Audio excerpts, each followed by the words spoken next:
সকালে টিফিনের জন্য বানিয়ে নিলাম ম্যাগি পাস্তা।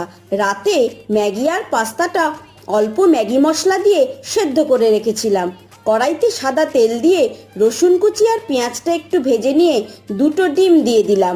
অল্প নুন লঙ্কার গুঁড়ো দিয়ে ডিমটা ভালো করে ভেজে নিয়ে সেদ্ধ ম্যাগি পাস্তাটা অ্যাড করলাম। আবার একটু ভালো করে নেড়ে নিয়ে দিয়ে দিলাম নুন, গোলমরিচের গুঁড়ো, চিলি ফ্লেক্স, আর দিলাম 1 চামচ টমেটো সস আর 1 চামচ মেয়োনিজ।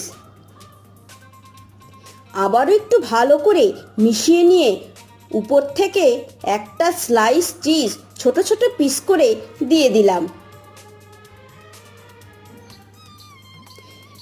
টিফিন বক্সে ম্যাগি পাস্তার সঙ্গে অল্প করে শসা কেটে দিলাম।